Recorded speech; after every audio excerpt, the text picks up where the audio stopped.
So a brief review of what we have done so far. We imported the wage data, and we wanted to regress. Our objective is to regress. Okay, so let me show our data. Our objective is to regress our dependent variable, our wage, which is in dollars, to these other regressors or predictors, okay, explanatory variables, education, experience, tenure, etc. Okay, 3 of these, race, gender, civil status, are categorical variables. Okay, and we said that they are character variables, but they can be used to categorize the respondents. So for example, race is white and non-white, gender is female and male, and civil status is married and single. Of course, there could be a greater number of levels, but for our data now, there are only 2 levels for each. When I say level, it means different types of classifications that we can generate. So sa race, white at saka non-white lang. Sa gender, female, male. Sa civil status, single at saka married.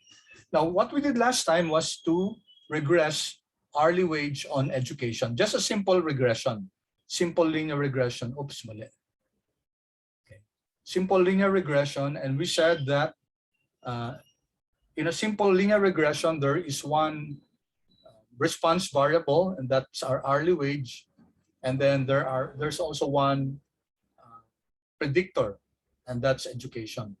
So, okay. So, all right.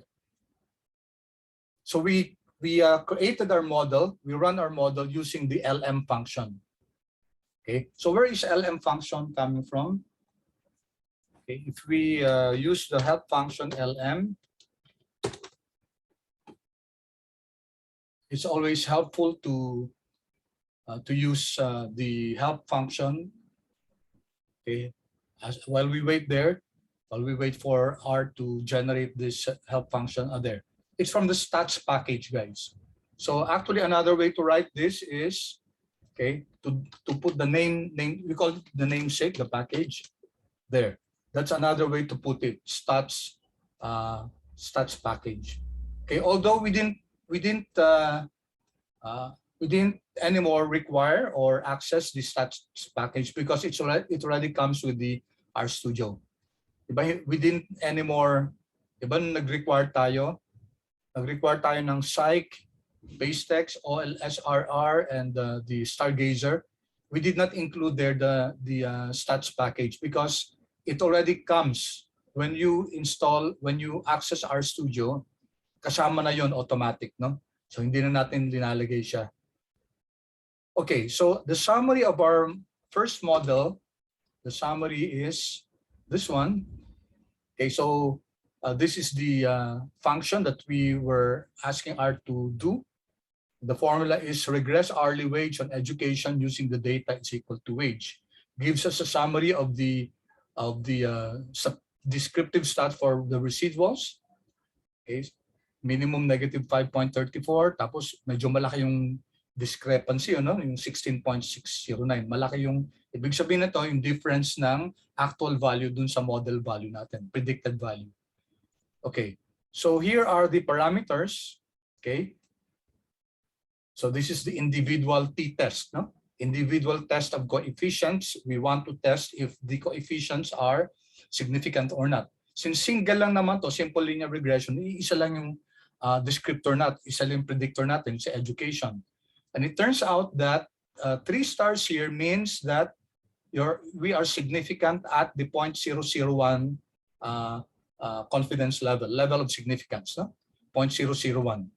Okay, itong 3 stars ito, guys, no? So the values ranges from 0 up to 1, no? And then 0.001, 3 stars yun. So we're saying here that our education is significant at the 0.1% level. Okay, pag 2 stars, guys, 1% level of significance. Pag isang star, 0.05, no? So this is the usual, yung 0.05. Pag that, ibig sabihin nun, significant at the 10% level of significance. Okay, so last time we studied this, we said that 0.5414 the marginal effect of the independent variable education on the dependent variable. Okay, ceteris paribus. So we're just looking at education, effect ng education without looking at the impact of the other variables. In our case, in simple regression naman to, wala tayong tinitingnan ng ibang variables. Okay, Intercept, guys, tells us the value of your decision variable hourly wage when the predictor or predictors are all zero. So in this case, sabi natin, this is the y-intercept. So this is the value of the hourly wage, negative 0.9, when education is zero. Ibig sabihin yung respondent walang years of education. Pero guys, we don't put so much interpretation of this kasi tingnan nyo, negative 0.9, ibig sabihin negative hourly wage, di ba? Practically walang ganon, di ba? Kasi hindi naman pwede yung worker pa ang magbabayad dun sa company ng 0.90 hourly wage. No? Okay, and we say that that's insignificant kasi it's greater than the 5% significance level. Okay, so there's a measure here on the standard error of the residual 3.24 at 3.4. 524 degrees of freedom. Ano tong 524 degrees of freedom? Okay. What's the number of respondents si wage? Anong number of respondents si wage, guys? Anong size ng natin what's the size of our, okay, so kunin na lang natin dito ko nalagay length ng wage.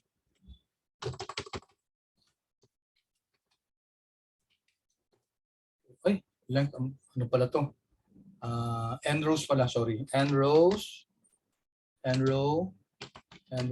wage. Oops. Mali. N row.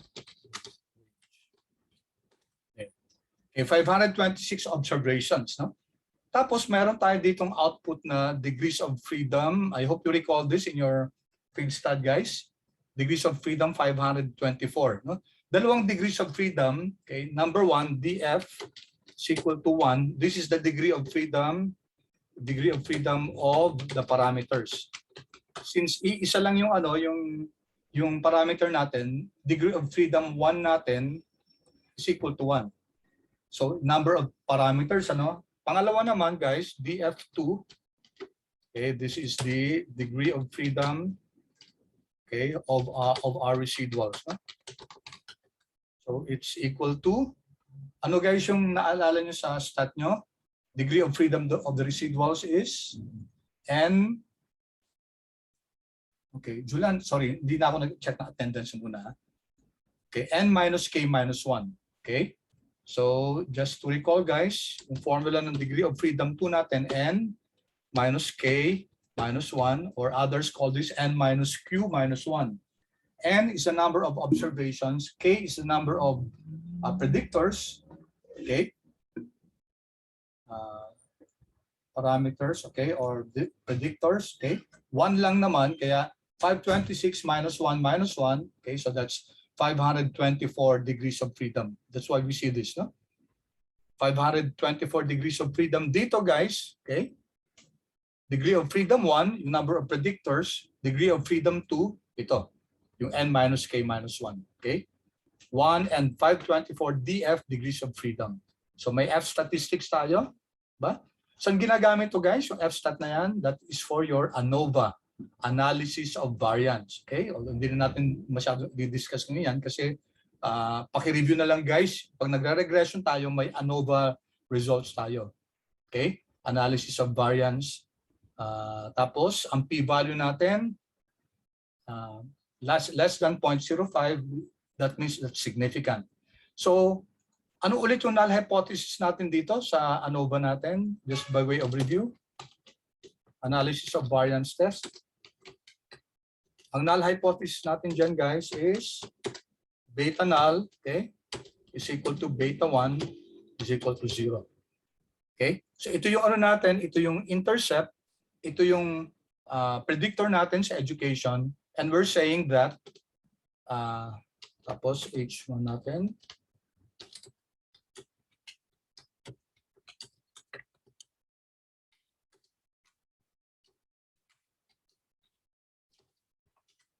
Okay, we're saying that at least one of them is not equal to 0. Okay, so ang conclusion natin dito guys sa ANOVA natin, sa analysis of variance, P is practically 0. No? So that's 15 zeros, decimal, plus 15 zeros, tapos 2. Yun ang ibig sabihin ng 2e to the negative 16. No? Okay, so that's practically 0. So we reject the null hypothesis. Diba sabi natin, when the P is low, the null must go. Pag sinabi natin low, naka-benchmark siya dun sa level of significance natin, which almost always, ang standard naman is 0.05. So since yung P natin less than 0.05, then we reject this null hypothesis. So ang sinasabi natin dito sa ANOVA na to, that at least one of them is 0. Okay, and true enough, makikita natin dito guys, ano natin, education is 0.5414. That this is not equal to 0, and it's the one that's significant. Okay, so sa regression output natin, which is the individual t-test, no? Individual tests of our predictors, si intercept is negative, si education is, intercept is negative and insignificant, si education is positive and significant. So sa model natin guys, sinasama pa rin natin si intercept cache, okay, even if it's not significant. So yan ang practice. So we still include our intercept. So that's why last time we said that our model hourly wage is equal to negative 0.9 plus 0.54 times your education. Okay? Yun ang model natin, no? Okay, so anong ibig sabihin ng slope na to?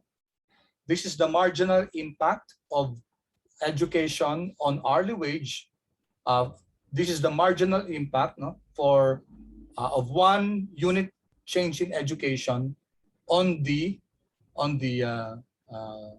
dependent variable, which is hourly wage. So ang sinasabi natin dito, sa bawat isang year na increase in education, si hourly wage tataas ng $0.54. So we always peg it to the units of the original values. Okay. All right. So let me move on, guys. Okay, this is another way to, inabot ba natin itong JTools? Inabot natin, ano? Okay, I think so. Saan ko ba nalagay yung ano? Saan tayo nag-end? Yes, oh. Okay, nag-back. Malayo pala yung binacktrack ko, no?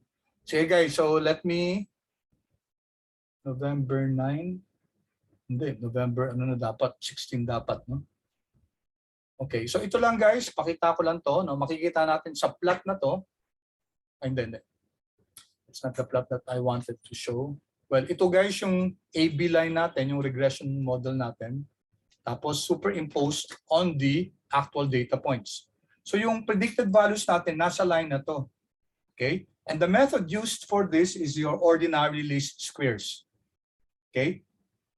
Unique yung OLS line na yan guys. Bukod tangi yan, iisa lang yan. You cannot have a line, okay, where the square deviations, okay, ano yung square deviations? Yung difference ng actual at saka yung model, yung predicted value, tapos squared siya, okay? Tapos sinum up natin, yun ang pinakamaliit guys, no? Okay? May tawag doon, I'm sure you remember. Anong tawag doon guys?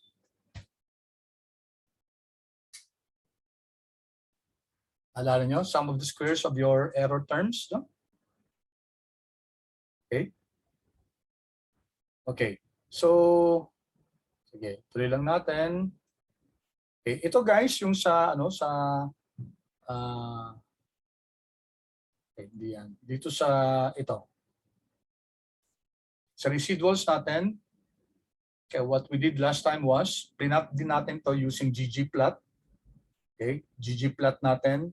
And plot natin yung model natin, yung diagnostic metrics, which is this one. Okay, na kinuha natin from the Broom package. Kasi this one gives us yung values ng actual values. Okay, actual values ng ano natin, ng dependent variable.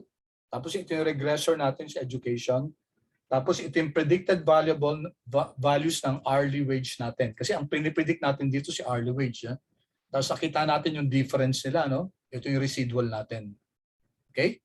So yung Cook's distance, guys, ginagamit yan in determining kung influence point ba yung yung particular observation yan. We'll discuss that in greater detail as we go along, no?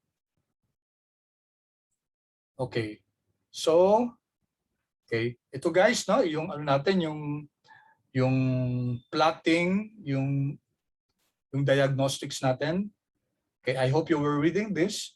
So the first one tells us about the linearity of the relationship between our dependent variable or independent variable. Kasi 'di ba gusto natin yung ano natin, yung linear yung relationship ng response variable natin at saka yung predictor natin. We want the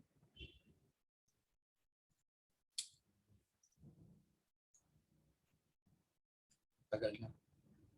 Bagal talaga ng computer. Ko na to.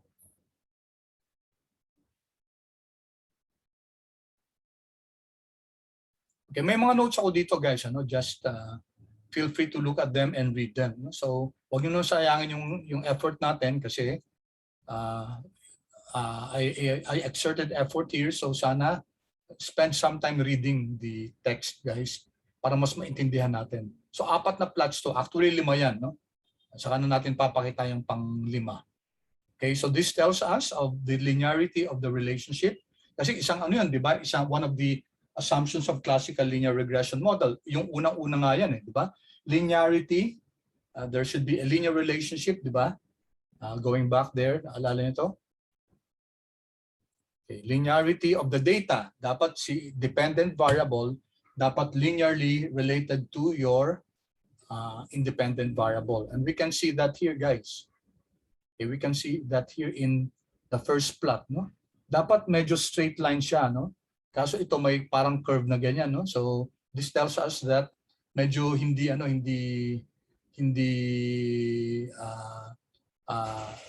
yung linearity ng relationship ng dalawa is not that strong. In fact, tiningnan natin 'di ba yung correlation nila, tapos medyo weak yung correlation nila. Okay, so we have another one. This naman guys is the normality of the residuals. Dapat kasi yung residuals natin normally distributed.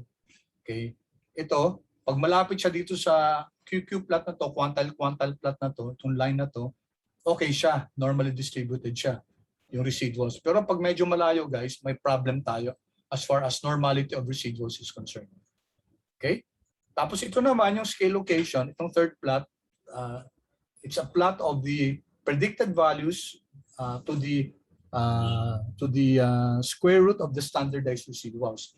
This allows us to see if there's constant variance, no? Okay, kung titingnan natin guys yung residuals, hindi constant yung variance, 'di ba? May fanning out. Alam niyo yung fan, yung parang yung pamaypay guys, 'di ba? Parang from the joint. Tapos pag binuksan yung fan, lumalabas siya, 'di ba? Lumalawak. Ito ganun. So that's indicative of heteroscedastic yung residuals natin. And we don't want that kasi gusto natin yung spread out ng residuals natin is constant.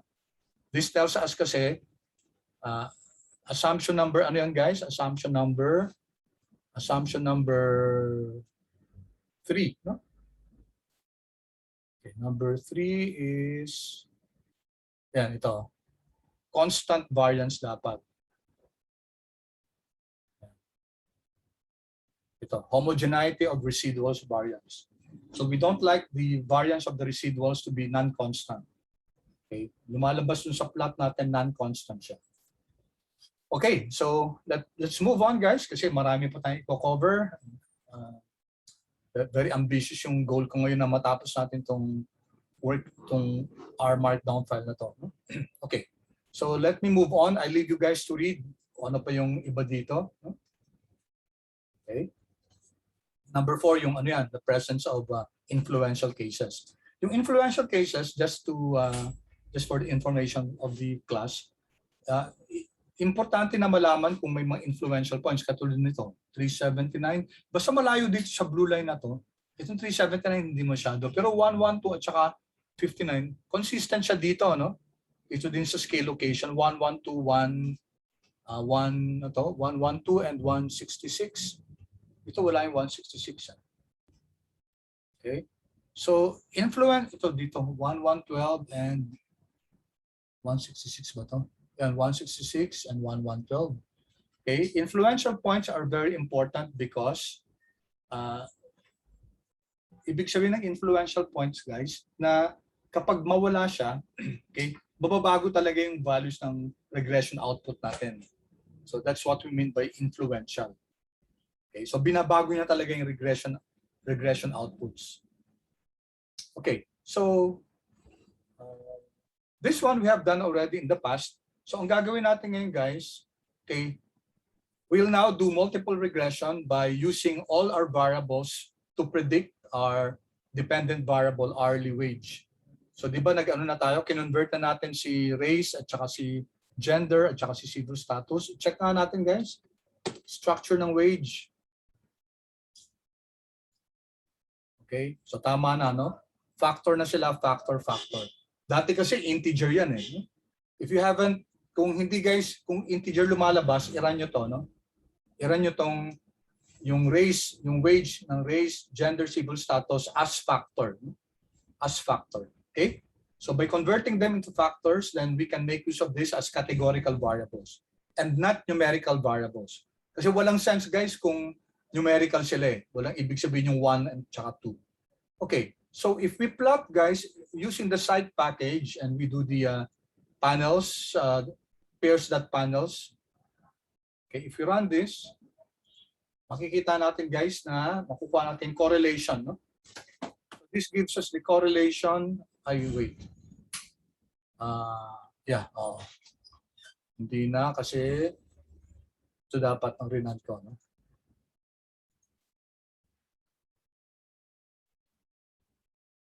Okay. So dito, guys, makikita natin yung correlation among the variables. Ang problema dito kasama yung mga categorical variables. Eh, di ba 1 or 2 lang naman sila eh, no? So if we take a look at this, okay, the important ones here are the correlation between your quantitative variables. Education and experience, guys, pareho silang quantitative, negative 0.3, no? So as we can see here, the plot, no? Pababa yung ano nila, yung correlation line, no? Negative. Si ano naman, guys, si tenure at saka si experience, no? Okay, 0.5. Okay? 0.5 yung ano nila, yung correlation nila. Although kung titingnan natin dito, ano, parang straight line lang. Okay, so meron pang ibang mga correlation dito kasi they don't have any meaning kasi kunya to si civil status. 1 or 2 lang, binary lang to eh. Okay, so yung mga ano dito, yung mga correlation niya, it has no meaning, no? Kahit si gender, no? Si gender at saka si race. Okay? Walang meaning yan, yung 0.08, negative 0.01. It has no meaning because these are categorical variables. So we want rather to plot using the site package. Gusto natin yung tagal mag-react ni R. Okay? Alright. Gusto natin, guys, gamitin natin pa rin yung pairs.panel kasi yung pairs.panel function gives us the autocorrelation. Okay, multiple to, no? Okay, and then gamitin natin si wage din. And then tanggalin natin, guys, lahat ng observations, lahat ng rows, tapos tanggalin natin si row 4 to 6. We have met this last time, di ba? Pag rinan natin yan, ito yung makukuha natin. Okay, I don't know if I included that there in your file. If not, guys, pakipasok na lang, ano? So makikita natin dito, guys, lahat ng mga quantitative variables, no? Okay, kasi yun lang may meaning eh. So we can see that tenure and number of dependents are really practically not correlated, no? At straight line lang, no? Okay, tapos ang importante, guys, si hourly wage, no? So sino pinaka highly correlated sa kanya? Si education, 0.41. Then si tenure, no? 0.35. Si dito lumalabas na si number of dependents at saka si hourly wage, parang halos wala silang correlation. No? Experience, surprisingly, 0.11 lang at saka si hourly wage. Okay, we might be thinking na si experience, the higher the experience, the higher is the hourly wage, pero 0.11 lang. And here is a scatter plot of the variables. Okay, so that's what we can get from the pairs.panels. Pause muna ako guys, clear so far? Paki-chat nga please, any questions? Clear so far ba? Yung ano natin? Clear, sir. Okay, thank you. Alright. Salamat guys sa feedback. Okay, now we go here. Okay, so we now craft our model 2. Kanina model 1, di ba? So si model 2 ngayon, we are regressing hourly wage, LM pa rin, no? On lahat ng variables. Education plus experience plus tenure, etc. And then yung kailangan i-identify natin kung ano yung data. Data is equal to wage. If you fail to write this, guys, mag-error tayo. Kailangan naka-identify yan. Okay. Now, kunyari, marami tayong regressors. Siyempre, medyo time consuming pag isusulat natin lahat, no? So, this one, kung kasama lahat, can be written as mod 2 LM hourly wage tilde then dot. Yan. Ito guys, ito. Kita nyo ito? Tilde then dot. That means guys that include all variables in your data, in your data wage. Siyempre hindi isasama si hourly wage kasi siya yung dependent variable. Okay, so that you can do this guys. Pero in the meantime guys, sinulat ko na muna siya kasi nagsisimula pa lang tayo dito, no? Now, I'm putting it in parentheses para i-print kagad ni R kung ano yung kakalabasan ng model 2 na yan. Okay, pag tinanggal niyan guys, yung parentheses dito at saka yung dito sa dulo, kailangan niyo pang sabihin na print mod 2 para ilabas niya yung result. So dito, control enter there. Meron tayong initial result. Okay? Initial result natin, ito yung function, formula is equal to hourly wage regressed on all your independent variables from the data is equal to wage. Tapos dito linagay yung mga coefficients, yung mga parameters. Okay? But we still don't know what's the if those are significant or not. Now, in order to come up with a fuller report, ginagamit natin yung summary. Okay? Summary. By the way muna guys, ano laman ng model 2? Ano ba yung class ni model 2, no? Yung natin class. Mod 2. Ito, inuniyata natin last time yan. Okay?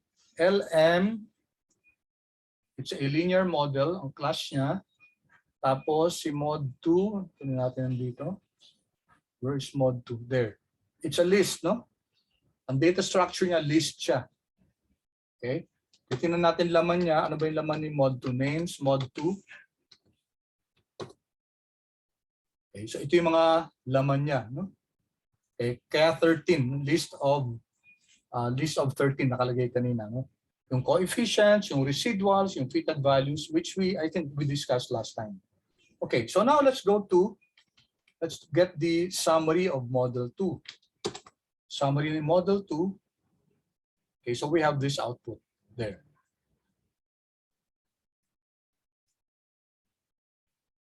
Okay, so here we have a more complete output for our model.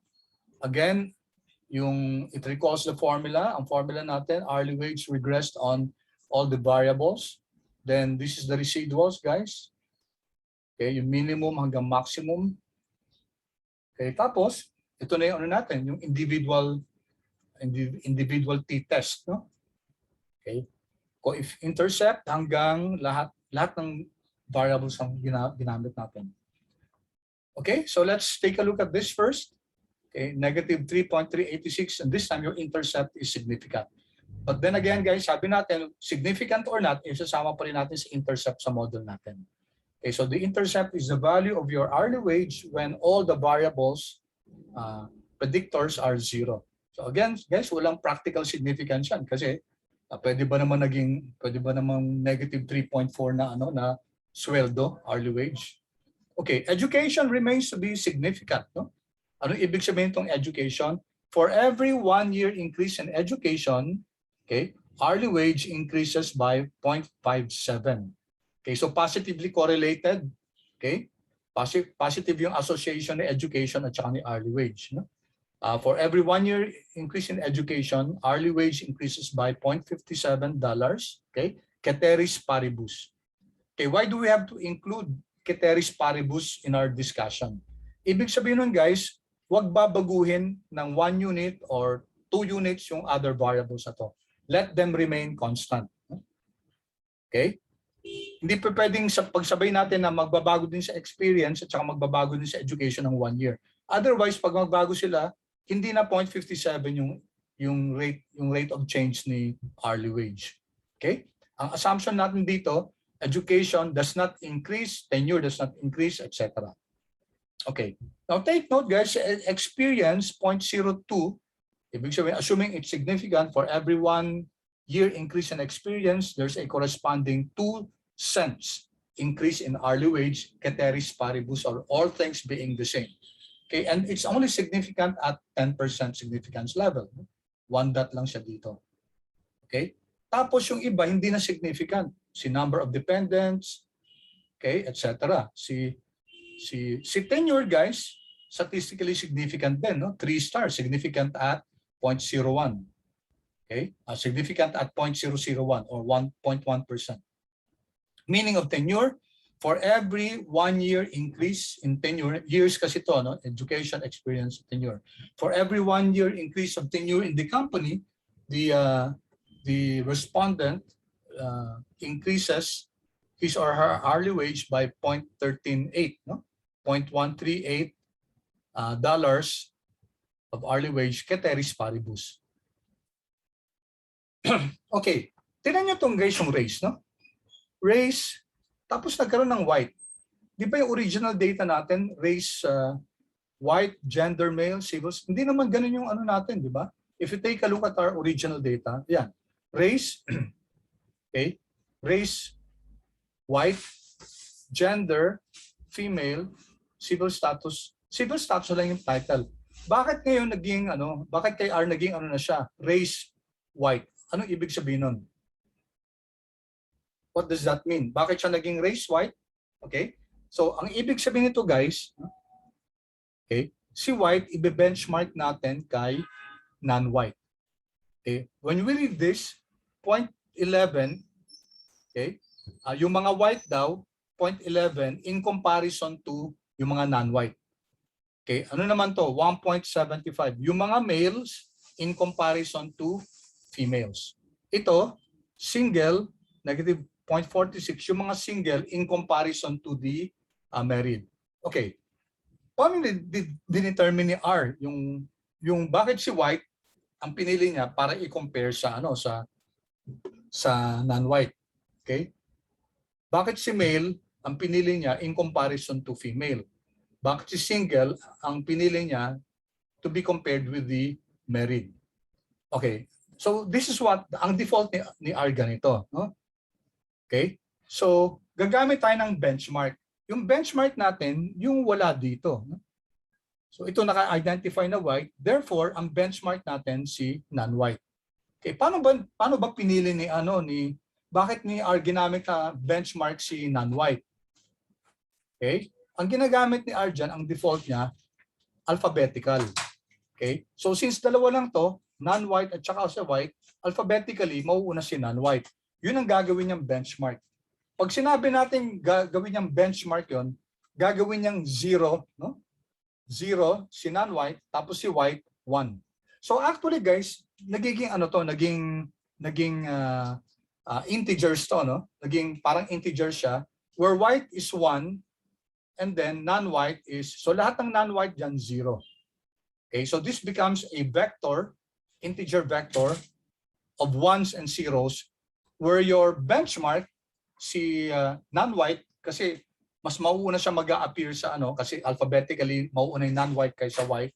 So siya yung gagawing 0, si white yung gagawing 1. Okay? Ganun din dito guys sa gender. Since si female appears ahead of male alphabetically, so si female ang gagawin niyang 0, si male ang gagawin niyang 1. In other words, si female yung benchmark natin. Okay, dito naman si married yung yung benchmark, no? Okay, married yung benchmark kasi alphabetically mauuna siya. Okay, so yun ang kwento niyan, guys, ha. So, ang lalabas na result, guys, okay, dito sa regression natin, tingnan natin. Tingnan nyo, linagay niya, race white. So, ano ibig sabihin itong 0.11? Okay, so ibig sabihin yan, assuming it's significant, although hindi siya significant, no? Assuming it's not significant, it means that on the average, white employees, okay, receive $0.11 more than their non-white counterparts ceteris paribus. Yun ang ibig sabihin nitong 0.11 na to, no? So you always interpret this in relation to your benchmark.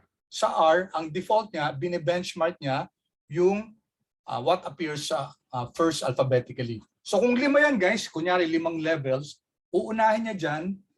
Okay, explain ko lang, ha. Kunyari, guys, meron tayong variable na na year level.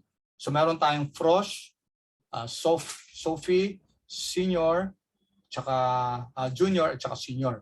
So ang magiging benchmark nun, Paki-chat nga, please. What will be the benchmark?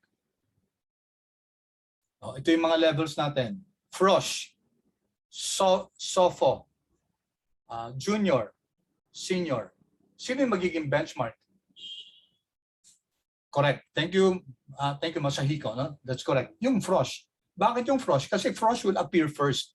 Kasi it's the because it's the one that appears first alphabetically. So ang lalabas dito, guys, sa output natin, level, year level, sophomore, year level, junior, year level, senior. Tatlo yung lalabas na value natin dito. Bakit? Kasi 4 levels tayo, then 1 is to be used as a benchmark.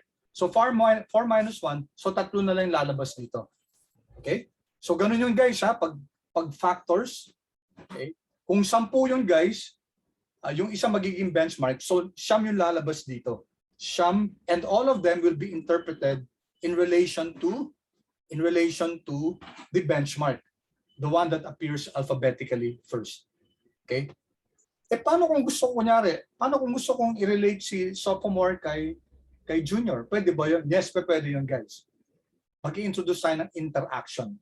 Pero wag na muna yun, ha? Ang lalabas lang dito, guys, yung benchmark, lahat ng mga variables non-benchmark in relation to benchmark. Okay? So ulitin ko, guys, yung question. Kunyari, year levels natin, Frost, sophomore, junior, senior. So ilang regression output, ilang parameters ang lalabas dyan on year level? Answer, please.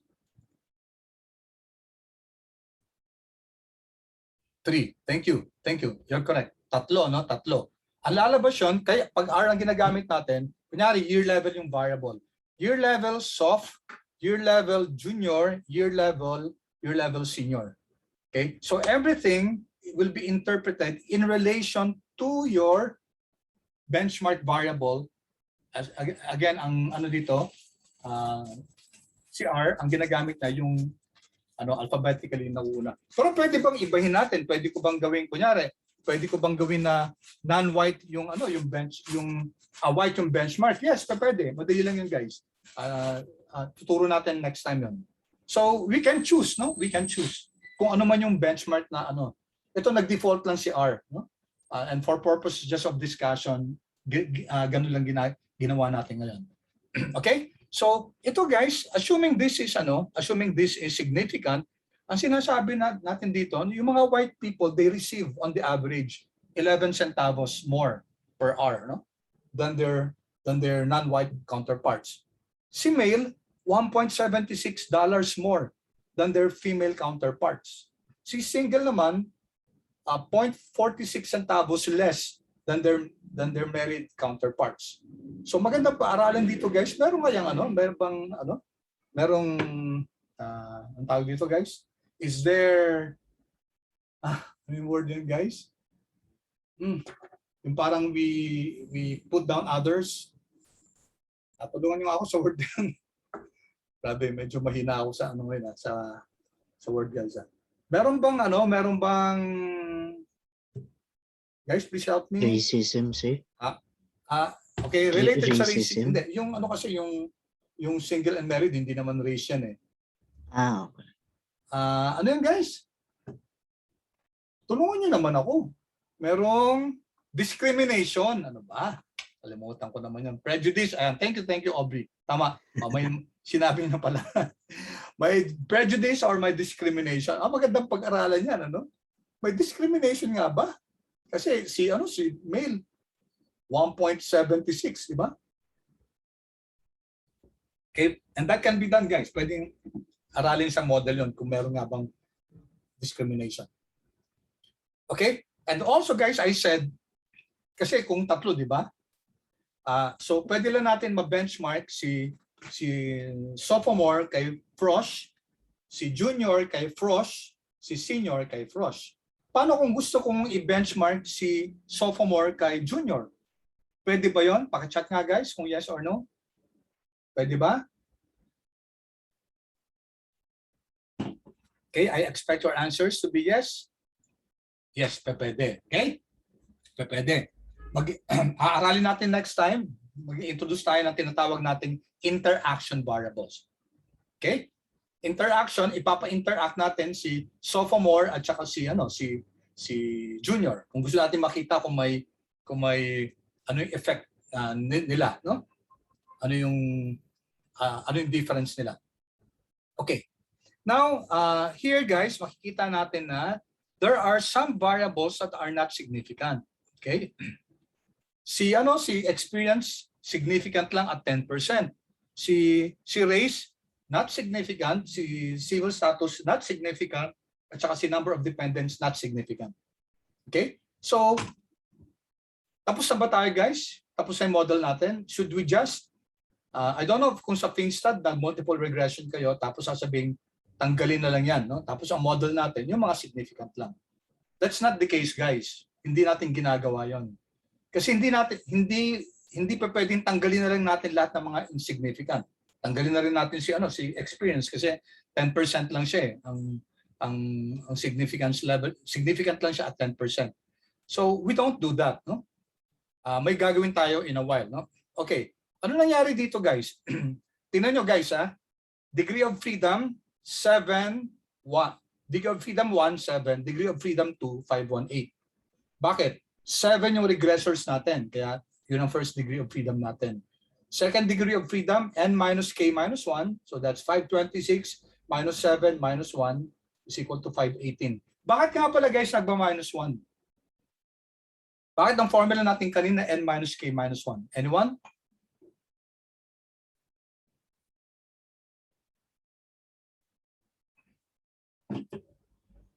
Bakit yung degree of freedom 2? Ang ano natin guys, n minus k minus 1. Bakit laging may minus 1 sa pag-compute ng degree of freedom? Okay? Maybe you have you discussed that before or you forgot. Pero kaya nagma-minus 1 guys, kaya n minus k minus 1 is because there's a degree of freedom lost. Kasi kino-compute pa rin natin si intercept, no? Diba? Ito 1, 2, 3, 4, 5, 6, 7. 7 variables, that's true. Kaso, kino-compute din natin si intercept. So we lose also 1 degree of freedom in computing for the intercept. Kaya n minus k minus 1. Okay? Yung 1 doon yung sa intercept. Alright. Now what happened to our okay, ano yung nito guys? Ano yung null hypothesis ng ANOVA natin? Okay? So just to be sure na nakuha natin yan, no guys? Beta null, okay? Beta null is equal to beta 1 is equal to beta 2 is equal to ... is equal to beta 7. Okay? Is equal to 0. Okay? So, ang tawag din guys nga pala, overall goodness of fit, no? So, lahat kasama yung intercept, sinasama natin dito sa sa null hypothesis natin. Okay, anong conclusion natin? P-value is practically 0, yung ANOVA natin, doon sa overall goodness of fit. Kaya overall kasi kasama lahat ng mga variables, no? So, we reject this null hypothesis. Ang sinasabi natin, okay, at least one of this at least one of these predict coefficients is not equal to 0. And nakita na natin sa regression yan, yung mga significant, tingnan nyo. Okay? This is 0.57, this is non-zero, this is 0.13, this is non-zero, and this is also non-zero. Mga significant sila. And what happened? May nagbago ba sa sa predictive capability or explanatory capability ng model natin? Yes. Ano nangyari sa adjusted R-squared? 0.36. Yung unang model natin kanina, yung single simple linear regression, kasi ANOVA natin dito. Ang ANOVA natin, where are you? Where's our ANOVA here? Saan na siya? Close ko na ba?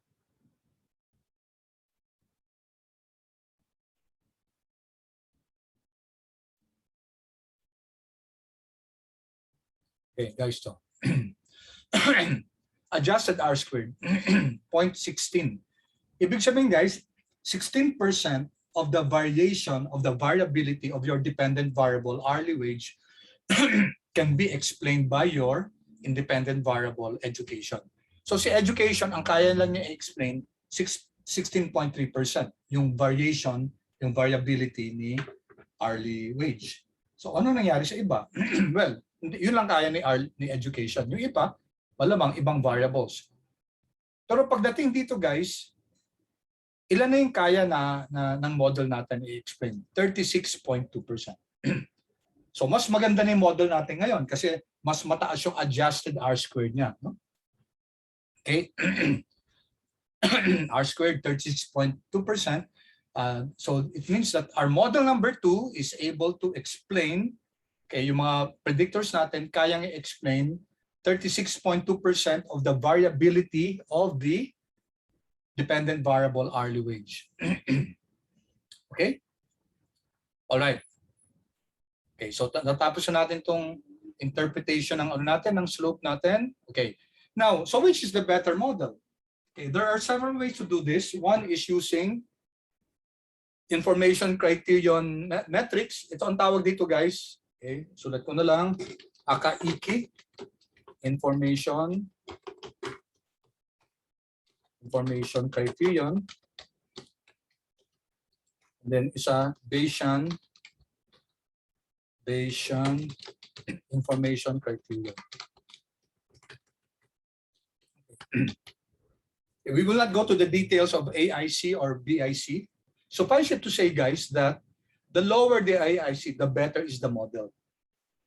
Okay?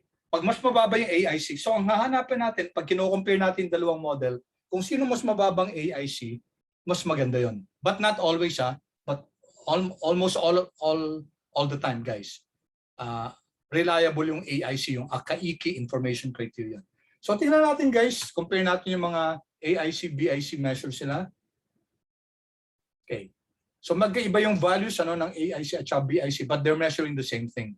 So AIC ni Model 1, 277. AIC ni Model 2, 2641. O consistent si BIC, 2790. Mas mababa si 2679 si Model 2. Therefore, guys, based on AIC, mas maganda si Model 2. So mas magandang pinapasok natin yung ibang regressors kaysa yung simple linear regression lang ni Model 1. Alright?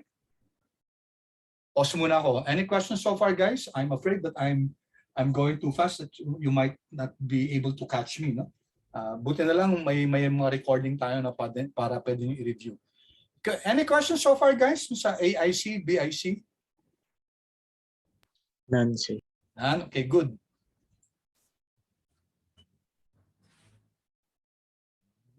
Okay, thank you. Okay, pero sana lahat nagre-respond kasi 3, 4, hindi ko alam yung iba na, no? Okay, so AIC, BIC. But is there a formal way, guys, to test? Is there a statistical test, a formal statistical test for us to determine if which among the models are better? Model 1 or Model 2? Yes, meron. Yung ANOVA, guys. So mag-a-analysis of variance tayo. Okay, sa analysis of variance, i-compare natin si Model 1 at saka si Model 2. Okay? Si Model 1, guys, Model 1 is what we call our restricted model. Bakit siya restricted? Kasi mas konti yung predictors niya. So kung sino man yung mas konti na predictors, kunyari may kino-compare tayong dalawang models. Yung dapat pareho guys yung dependent variable nila, dapat pareho Hindi pa pwedeng mag-compare tayo ng magkaiba yung minomodel natin. So pareho yung dependent variables nila, no? So yung mas konting predictors, ang tawag doon restricted. Okay? So model 1, isa lang yung predictor natin. Model 2, 7. Okay. So in fact, mahuhulaan na natin na medyo mas maganda si model 2 kasi ang AIC niya, AKIK niya, 2641 compared to 277 by model 1, no? Okay, just take note guys that the null hypothesis here, okay, is restricted model or model 1 is better. So gusto natin malaman kung reject natin si null hypothesis o hindi. So if the p-value is less than 0.05, i-reject natin to. Okay? Para sabihin na ang pipiliin natin si model 2 kasi we cannot conclude that the restricted model or the simple linear regression model is better. So run natin to, guys. Run natin. Okay. Okay, another analysis of variance. Okay, model 1, okay. Although hindi yan pareho dun sa mod 1, mod 2 natin Basta ang pangalan lang dito ni R, model 1 is hourly wage regression education. Yung mas konti, no? Model 2, hourly wage regression on all of this. Okay, all of these independent variables. Okay, so ano lumalabas, guys? Ano lumalabas? Okay, so ito na guys yung analysis of variance niya. Okay, alala nyo to guys, residual degree of freedom. Okay, di ba ang degree of freedom natin kay model 1, 524. This is n minus k minus 1 kasi ang k natin 1 lang. Ito naman kay model number 2, 518. Okay? So, ano tayo guys? Tingnan natin guys yung pinaka p-value. F stat natin dito 28.2, p-value is practically 0. Okay? So, ang conclusion natin, p-value is low, the null must go. Ang null natin guys is what? The null hypothesis is model 1 natin, restricted model is better. So we are rejecting this null hypothesis that the restricted model is better.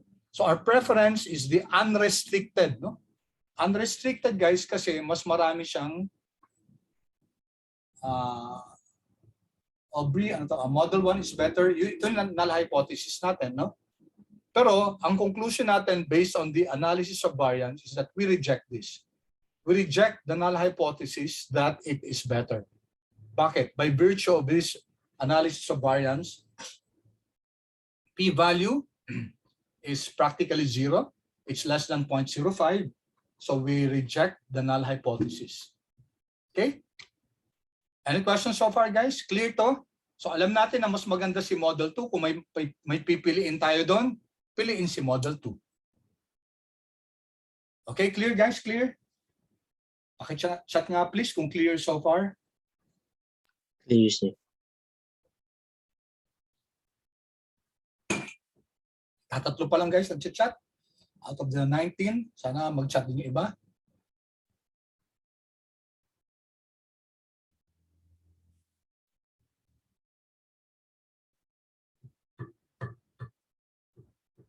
Okay, waiting for the others to respond guys kung clear tayo so far.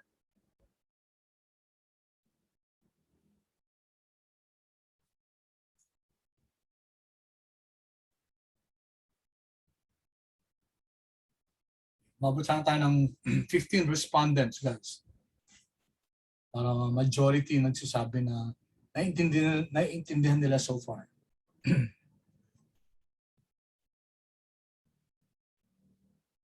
Sana totoo yung yes nyo, guys. Baka nag-yes lang kayo pero hindi naiintindihan. Okay, sige. Thank you. Alright. So, anong gagawin natin? Gagamit tayo, guys, ng procedure. Okay, ang tawag doon, stepwise regression. Yung stepwise regression, guys, we remove one variable at a time. Okay? So, dalawang klaseng stepwise, may forward at saka may backward. Yung forward guys, isa-isa ilalagay yung isa-isa ilalagay yung variable. Yung backward naman, lahat ilalagay muna tapos tatanggalin isa-isa. Sa backward, once tanggalin na yan, hindi na ulit pwedeng ibalik yan. Okay. So here we have to be using forward or backward. Paki-check na please. Anong gagamitin natin na stepwise? Forward or backward?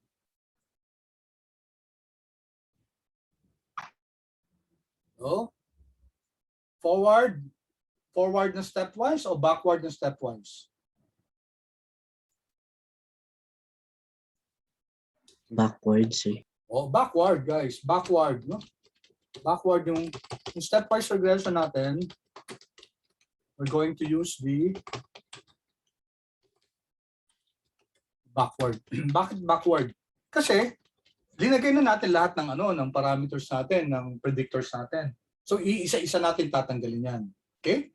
Kaya backward. Kung forward kasi one at a time natin ipapasok, no?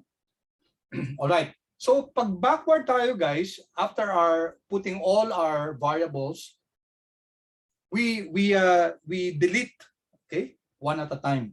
So sino yung aalisin natin dito? Sino yung candidate? Okay. Kung sino yung pinaka maliit na absolute value ng t-value. So we use the t-stat in order to determine kung sino yung what we call leaving variable. Okay, leaving variable, L-E-A-V-I-N-G, yung paalis. No? So sino yung leaving variable natin? It's the one with the lowest absolute t-value. Okay? Absolute value guys ha. So i-ignore natin yung negative sign. Okay? Kunyari, example lang. Negative 3.66, negative 1.56. Technically, mas mali itong negative 3.66.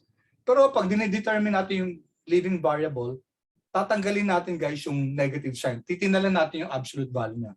Of course guys, ang lalabas yan, yung pinakamaliit ng mga t-values, yung mga insignificant. Okay? So for example, itong education, 11.03 yan. Hindi na pwede maging candidate yan. No? Ang yung mga insignificant, 0.26. Okay? Negative 1.56, negative 1.35. So di hamak na mas maliit sila kaysa dun sa mga significant na 6.54, 11.03, 3.66. No? Okay? So which one is the leaving variable? Paki-chat nga please. The lowest absolute t-value. Thank you for race. Okay? Race. Bakit race? You're correct guys. 0.26. Okay? Now take note guys, si civil status negative 1.56. Algebraically, negative 1.56 is lower than race. No? Kasi 0.26 race. But we're not using the algebraic comparison here. Ang tatanggalin lang natin guys yung pinakamaliit na absolute t-value which is race. So that will be our leaving variable. Punta na tayo dito. Guys. Okay. Creating model 3 now. The leaving variable is what? Lagyan natin dito race. No? Okay. Sir, hindi race white? Hindi. Wag nyo, kasi inattach lang naman ni R yung white dun eh. As to clarify to us that when we interpret that, value ni white yan in relation to non-white. Okay? So ang tatanggalin natin dito si race. Baka may question. Okay? Okay. So technically race lang hindi yung race white, no? Okay. So let's call it model 3, number 3 na tayo. Again, LM guys. Okay, LM. So lahat, okay, tingnan nyo guys, tinanggal ko na tingnan nyo, gender, male, hindi ko linagay gender male, gender lang, kasi yun yung variable natin. Tinanggalan natin si race. Data is equal to age. So same thing, tinanggalan natin si race. Or, guys, pwedeng model 3, LM, hourly wage, then tilde, then dot. Di ba? Pag sinabing dot, tapos ima-minus natin si race. Hindi na isasama si race. Okay? And data is equal to wage. All right. So let's run this. Run model 3. Okay. Tapos diretso na tayo sa summary ng model 3. Summary. All right. Now you have, okay. Tingnan natin guys. Take note guys, 6 na lang yung predictors natin, di ba? Education, experience, tenure, gender, civil status, number of dependents. Let's first take a look at our overall goodness of fit. Okay, sulat ko nga yun, baka na-miss out nyo yan, no? Overall goodness of fit. Ito yung ANOVA natin. No? Kasi dalawang test guys ang nangyayari sa regression. Ha? Overall goodness of fit test ito at saka yung individual t-test. Okay? Test of our parameters. Okay, overall goodness of fit natin. Okay, degree of freedom 1, 6. Bakit 6? 6 na lang yung predictors natin. 519, bakit? Degree of freedom 2. Bakit? 526 minus 6 minus 1. Okay? P-value. Okay. Null hypothesis natin. Beta null is equal to beta 1, is equal to beta 2, is equal to hanggang beta 6, is equal to 0. So we reject that null hypothesis. We have strong statistical reason to believe that at least one of these variables is not equal to 0. Ano nangyari guys sa sa R squared? Adjusted R squared, tumaas ba? Yes, kanina 362 yata, ngayon 363. Okay? So ano ibig sabihin yan guys? So you don't look at the multiple R squared but rather the adjusted R squared. Okay, kasi guys, pag multiple R squared, laging mas mataas yung R squared ng mas maraming variables. Okay? So you might be tempted to put in all 100 variables doon para mataas yung R squared natin. Natural, class, tataas yan. Maging 80 plus, baka 90 plus pa nga. No? Pagdamihan natin yung variables. No? Kaso, anong nangyayari guys, in order to see ano ba talaga mas magandang model, ang gagamitin natin sa adjusted R squared. Kasi si adjusted R squared, ipipenalize tayo. We will be penalized for adding more variables. Okay? Kaya hindi natin tinitinan yung R squared, especially pag multiple regression, ang mas comparison natin yung adjusted R squared kasi dito, pinipenalize tayo for adding more independent variables. Sa modeling guys, sa regression, parsimony ang kino-consider. If you can explain your dependent variable using fewer predictors, mas maganda yun kaysa mas marami kang gagamitin. No? So parsimonious dapat yung modeling natin. The fewer, the better. No? Okay, so let's take a look at our parameters. No? So education is significant, experience still at 10%, tapos si tenure, tapos si male yata parang hindi siya significant kanina, no? Si gender, pero naging significant na siya dito. Check ko nga. Was gender significant a while ago? Significant siya, no? Significant si gender. Okay. So significant pa rin siya dito. Okay. Civil status, number of dependents, hindi pa rin significant. Alright. So again, guys, anong meaning nito? 0.57. For every 1 year increase in education, hourly wage increases by 0.575 ceteris paribus.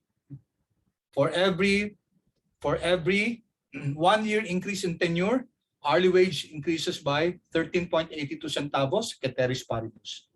Ano ibig sabihin nito? Male counterparts, male employees, on the average, receive $1.75 more than their female counterparts, ceteris paribus. Okay? If this was significant, itong negative 0.46 na to, yung civil status, on the average, single employees earn less than their married counterparts by 46.55 centavos, ceteris paribus. Okay? All things being equal, no? All things being fixed or constant. Okay, so clear so far, guys? Clear? Paki-chat nga yes, guys, kung clear tayo so far. Clear, sir. Okay, good. Teka muna. Gusto ko lang matanong, guys, sa FINTSAR ba nag-stepwise regression kayo? Paki-chat nga please kung did you do stepwise regression sa FinTSAR nyo? Okay. Thank you, Matthew. Yung iba, guys? Okay, no. So first time nyo na-make itong stepwise regression. That's good, guys. So, pag nag-modeling tayo ng regression, tapos hindi lahat ng variables significant, huwag basta-basta tatanggalin lahat ng variables, no? Stepwise dapat isa-isang tatanggalin. Okay. So we now compare, guys. Okay? We now compare our model 2 and model 3. Yung Akaiki na i-compare natin, tingnan natin. So based on Akaiki, guys, mas maganda si model 3, no? 2639 lang compared to model 2 na 2641. Okay? But there's a formal statistical test, mag-a-ANOVA tayo. Ito na, guys. ANOVA. Okay? So ang restricted natin si model 3. Diba? Kasi si model 3, 6 lang yung predictors. Tapos si model 2, okay? Siya yung unrestricted, no? Kasi 7 yung predictor siya. So run natin to.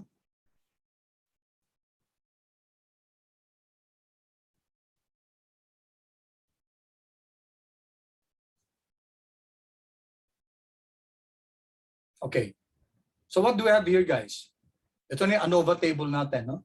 Model 1 natin is, okay, notice guys, inuuna ni R yung restricted, no? Okay. May papakita muna ako guys Paano kung binaliktad natin to? Gawin natin dito na lang. Sa ilalim dito para clear sa atin. What if, guys,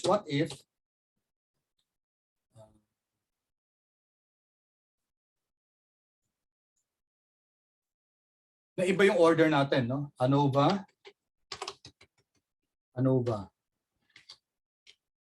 Model 2, ito yung unrestricted, and then model 3. Ito yung restricted. Nauna yung yung unrestricted. What will happen? Run natin.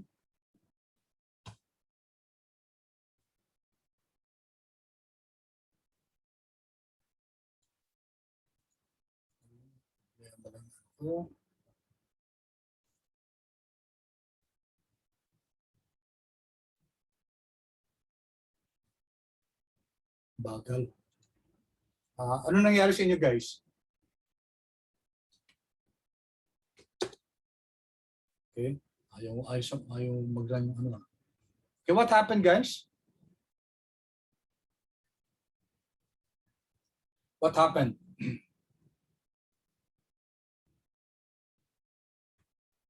Inuna niya sa model 1, inuna niya si model 2 kasi yung sinulat natin. No? Tapos si model 2 niya dito, yung restricted kasi mas konti. Regardless of the order na ipinasok niya sa ANOVA function ni R, you will go back to the null hypothesis. Ano yung null hypothesis? Si restricted model is better than the unrestricted. Sino ba si model Sino ba si restricted? Si model. Guys, sino si restricted natin? Model 2 or model 3? Okay, model 3, correct. Model 3 yung restricted natin kasi siya yung mas konting predictors. Okay, so ano yung FP stat natin? 0.8, which is greater than 0.05. So, conclusion, guys, we fail to reject the null hypothesis that the restricted model, model 3, is better than the unrestricted model, model 2. So hindi natin pwede ma-reject yan. That the restricted model, model 3, is better than model 2. Okay? So sino mas maganda? Mas maganda si model 3, yung restricted model. Okay guys, so take note dapat alam natin kung ano dyan yung kasi names lang naman yan, model 2, model 3. Kahit anong pangalan naman ilagay natin dyan. So for as long as alam natin kung ano yung restricted model natin. Okay, because that's our null hypothesis. Okay, so we fail to reject the null hypothesis dito. Na yung restricted model is better. Mas maganda si restricted model, which is model 3. Okay? So if we go back to our model 3, yan. Ano living variable natin ngayon? Stepwise ulit tayo, guys. Stepwise. What is our living variable?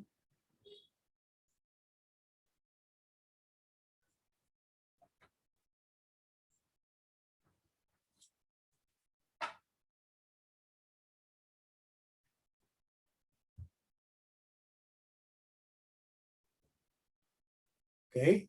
NumDep. Bakit NumDep?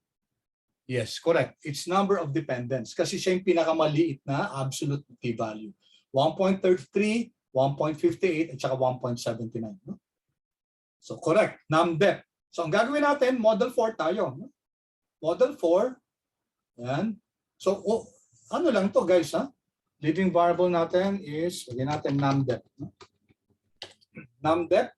So, dito guys, tingnan nyo, nawala na si NumDep. 5 na lang to. Education, experience, tenure, gender, civil status. Okay, tapos summarize na kagad natin siya. Okay, so this now is our model number 4. Alright. So, hindi na natin i-interpret to guys, ha? Pero notice natin ano nangyari. What do you notice happened? Si experience, no? Naging, si experience ba dito? Tingnan natin, ha? Experience. Okay, si experience, guys, significant siya at 10% eh. Pero pagdating dito sa model number 4, ano nangyari? Hindi na siya naging significant, no? Right? Si civil status ba significant sa number 4? Civil status? Civil status was not significant, no? It was not significant in model number 3. Pero nung number 4, parang nag-switch na sila, nagpalit na sila, no? So model number 4, hindi na significant si experience, si civil status na naging significant at 10%, no? Okay, so ano ngayon, guys? What now?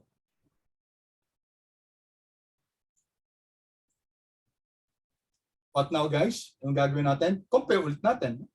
Let's compare model 4, model 3, and model 4. So, didiretso na ako dito, guys. Okay? Mag-ANOVA na ako, ha? Hindi na ako mag-AIC. Hindi, sige, AIC tayo. Model 3. Okay. So, halos pareho silang, halos pareho silang AIC, 2639. Siguro may difference lang sa decimal place. Okay, so, anong lesson sa atin dito? We do not 100% rely on AIC. Kasi minsan guys, may mga instances na mas maliit yung AIC ng isang model pero mas maganda pala yung model na isa based on statistical analysis. No? So we will have to do ANOVA talaga. No? So mag-ANOVA tayo. Okay? Model 3, diba ito yung unrestricted natin. Model 4 is our restricted. Take note, ha? Model 4 is our restricted model. So gusto natin guys, para model 4 pa rin tayo, dapat we fail to reject the null hypothesis. Dapat tayo. No? And true enough, guys, P is 0.18. Okay? P is 0.18, ibig sabihin nun, greater than 0.05.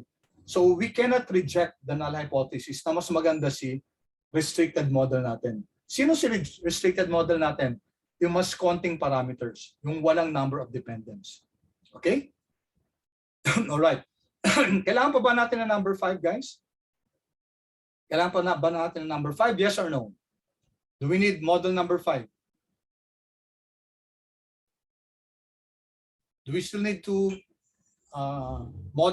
create a model number 5?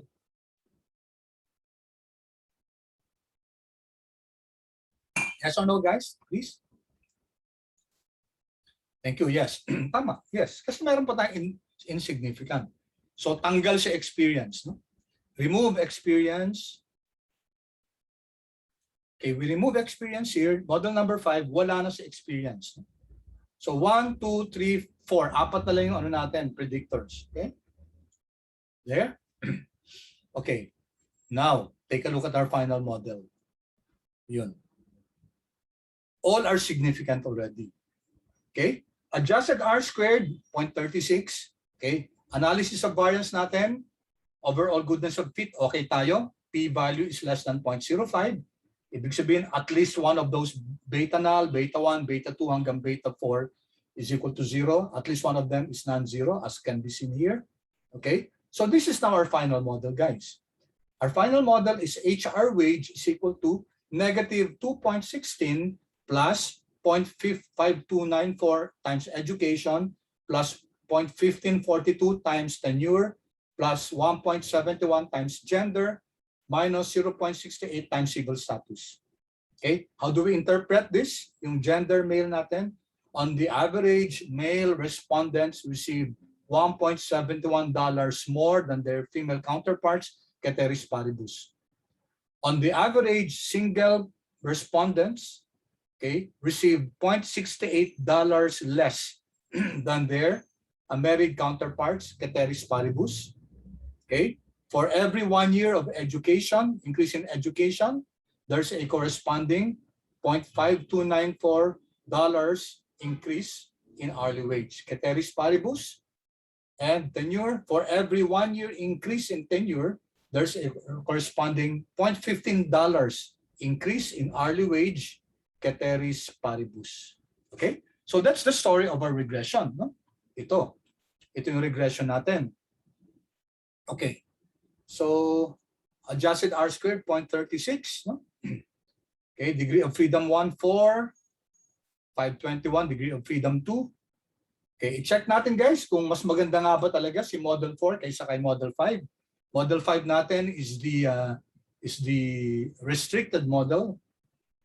Okay, comparing 0.12 guys, yung p-value natin. So, we fail to reject the null hypothesis that Model 5, the restricted model, is better. Okay, so final model na ba natin yan guys? Yes. Final model na natin yan kasi wala na tayong tatanggalin na insignificant variable. Okay, so I leave you guys. Okay, i-check nyo guys using the parameter test natin, yung kanina, yung par MFRO natin. Ito guys, ito. Okay, I want you now to do the autoplot. Okay, diba? Itong ginamit natin to, yung autoplot for model number 2. Model number 5, no? So autoplot natin si model number 5. Kasi it's not enough guys that you generate the output.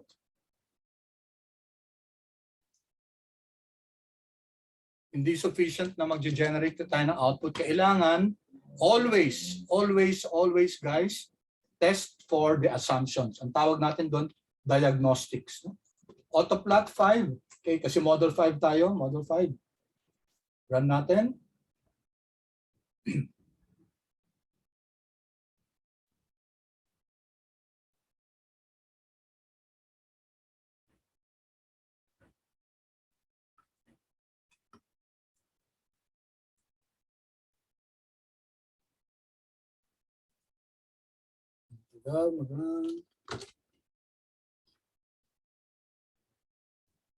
Okay, while we're waiting guys, so ito guys, please read on this. Paano i-check yung residuals? Okay, there are statistical tests for this. Statistical test ng heteroscedastic error terms, multi-collinearity.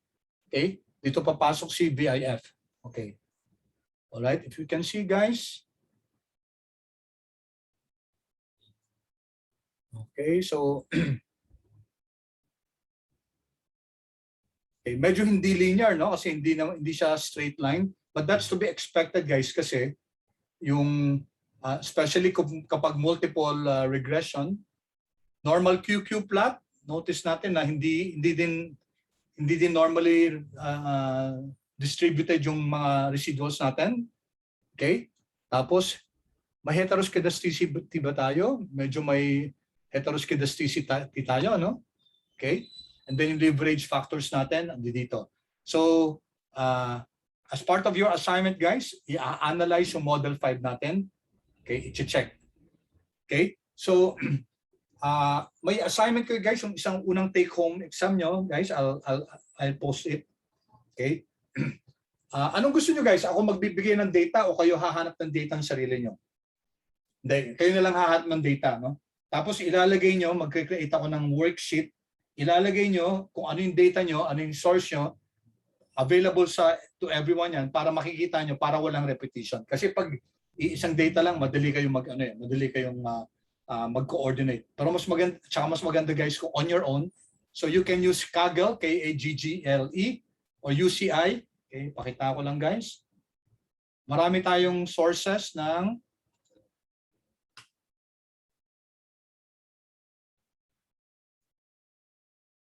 tagal. Naghang na naman tong ano ko.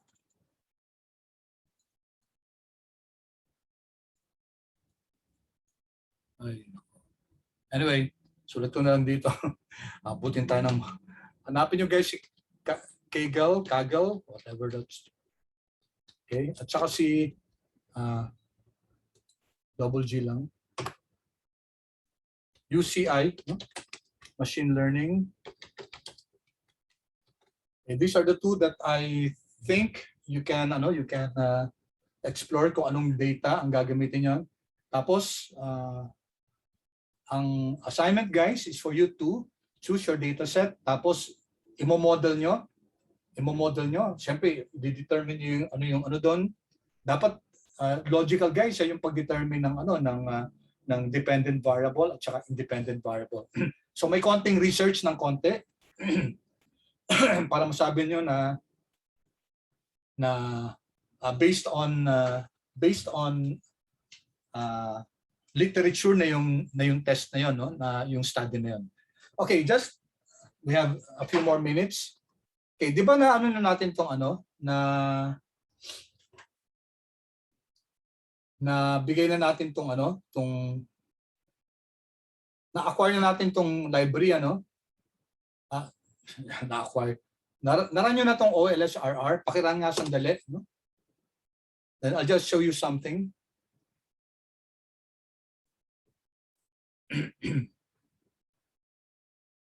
Okay. So OLSRR guys is used for stepwise regression. So take a look at our model. Model LM, hourly wage on education, experience, tenure, etc., civil status, number of dependents, data is equal to wage. Okay? So model, okay, alam naman natin to guys, model, lagyan na lang natin to ng asterisk para hindi i-run.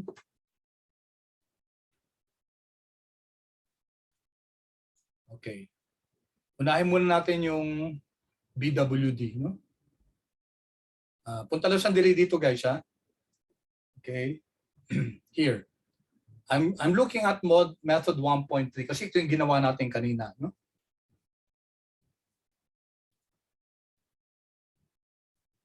Okay. So first, let's create muna itong unang line natin dito. I-create natin to, let's create an object called model. Actually, ito yung mod 2 natin kanina, no?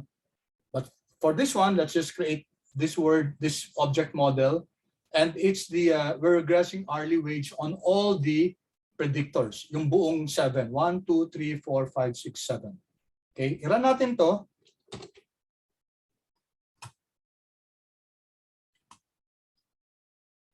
Okay, so may model na tayo, di ba?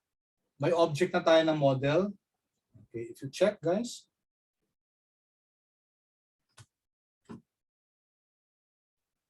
May object na tayo ng model ito, which is actually the same as your model 2. Model 2 natin yun, di ba? Yung list of 13. So pareho lang yan actually, no? Si model 2. Okay, tapos ang gagawin natin, okay, ayaw natin isa-isahin yung stepwise regression kasi nag-manual tayo kanina eh. So dito guys, ang gagawin natin, okay, we'll do backward regression. Okay, ito yung stepwise regression natin, backward. Tapos, okay, tingnan niyo yung function. I'm going to create an object called backward fit.p kasi ang gagawin basis nito yung p-values. Ibig sabihin, pag ang p-value less than 0.05, tatanggalin niya yung gagawin niyang living variable yan, no? Tatanggalin niya. So ito yung function OLS step backward p. Okay? Sino i-model natin? Yung model na create natin. Ito, yung regression model natin. Tapos p remain, Ibig sabihin nito, magre-remain yung variable kung ang p-value niya is less than 0.05. No? Okay, so let's run this, guys. Let's run this, itong chunk na to. I-print natin si backward fit.p. Enter.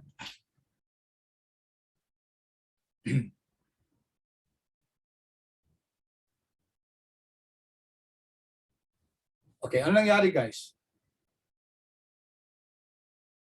Ano nangyari? So here, guys, pinakita niya sa atin, ano yung in-eliminate, no?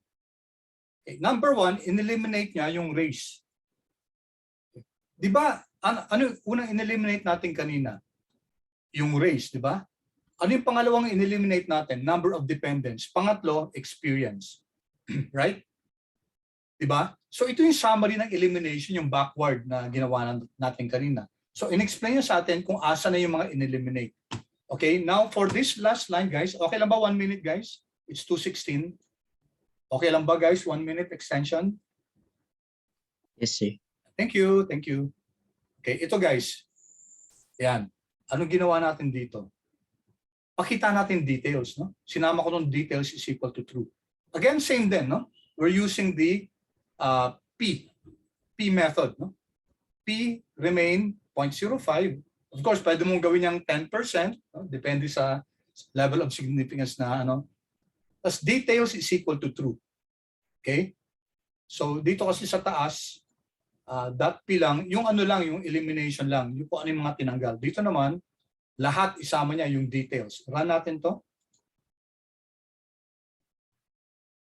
Okay. Yan. This is now, guys, a very comprehensive output. No? Yan. Backward elimination. Ito yung mga variables natin, 7. We are eliminating based on p-value. Okay. Step 1. Okay. Sino daw tinanggal, guys? Backward elimination, tinanggal si race. Okay. Tinanggal si race. Ano nangyari? Nung tinanggal si race, yung adjusted R-squared naging 3.63. Naalala nyo to? No? Tapos may mga measures dito na Ramsey, coefficient of variation, MSE, mean absolute deviation, mean squared error, etc. Okay. Tapos next, nag-ANOVA, guys, nag-ANOVA. Ano nangyari? Ano nangyari, guys? What does this ANOVA mean?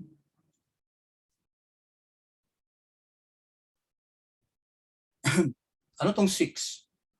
6, naging 6 na lang yung ano, di ba? Naging 6 na lang yung predictors. Kanina 7. Tinanggal si race. Tapos, overall goodness of fit, p-value, 0. Less than 0.05. So, we reject the null hypothesis that beta null is equal to beta 1 is equal to beta 2. Ito, guys, yung analysis of variance natin. Yung overall significance, overall test of significance. Okay, then next, okay, next ano natin, ano yan? Okay, tingnan nyo, guys, oh. Okay, maliit kasi yung, okay, ano nangyari dito? When we remove, guys, when we remove the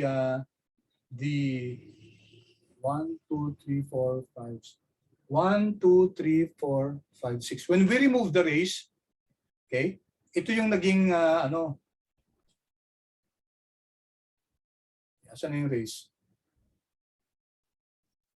Okay, sandali. Anyway, guys, next step, remove number. Ito yung pangalawang tinanggal natin, di ba? Tinanggal natin number of dependents, etc. etc. So lahat ng ginawa natin kanina, guys, manually, pinakita dito hanggang no more variables satisfy the p-value equal to 0.05. Okay? So ang variables na tinanggal, itong tatlong to. Tapos, okay? Yan. Ito na yung final model natin. There. Intercept, education, tenure, gender, civil status. Beta are your parameters. Ito yung value ng tapos kompleto. Tapos may elimination summary siya dyan. Okay? So, in a nutshell, guys, ganyan yung backward stepwise regression, yung backward. Tapos aralin nyo, guys, yung nauna, yung forward. Okay? So paki-aral, I'm sure makukuha nyo na yan. Alright? Okay, thank you so much guys.